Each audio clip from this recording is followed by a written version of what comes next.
ప్రజల్లో ఈ స్పందన, ఈ ఉత్సాహం చూస్తే ఇవాళ నాకు ఖచ్చితంగా నేను 100% నమ్ముతున్నాను. మేము 1,00,000 మెజార్టీ ఓట్లతో ఈ వచ్చే ఎన్నికలు గెలవబోతున్నాము. ఇట్లనే ఈ స్పందనతో, మీ అందరి ప్రేమతో, ఆశీస్సులతో, రాములు గారి దీవెనలతో బీజేపీ తప్పకుండా ఖమ్మంలో గెలవబోతుంది.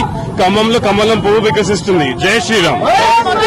భారతీయ జనతా పార్టీ ఖమ్మం పార్లమెంట్ అభ్యర్థి నరేంద్ర మోడీ గారి యొక్క ప్రతినిధి అయినటువంటి తాండ్ర వినోదరావు గారి తరఫున ఈ రోజు పెద్ద ఎత్తున ఖమ్మం పట్టణంలో మా అర్బన్ టౌన్ అధ్యక్షులు కుమిలి శ్రీనివాస్ గారు, అదేవిధంగా మా యొక్క అల్లిక అంజయ్య గారు, అసెంబ్లీ కన్వీనర్ గారు, అదేవిధంగా అంజయ్య గారు, డాక్టర్ అంజయ్య గారు అందరం కలిసి పెద్ద ఎత్తున ప్రచారం నిర్వహిస్తా ఉన్నాం.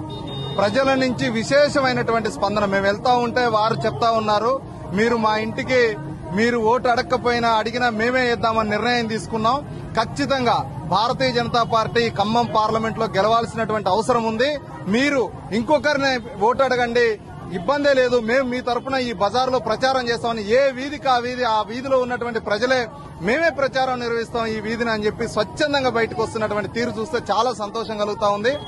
భారతీయ జనతా పార్టీ ఖమ్మంలో కమలం వికసించబోతుంది. మా యొక్క కళ నెరవేరబోతా ఉంది. జై శ్రీరామ్. మరిన్ని వీడియోస్ కోసం ఛానల్ ని సబ్స్క్రైబ్ చేయండి. లేటెస్ట్ అప్డేట్స్ కోసం వాట్సాప్ ఛానల్ ని ఫాలో చేయండి. అండ్ లింక్ డిస్క్రిప్షన్ లో ఉంది.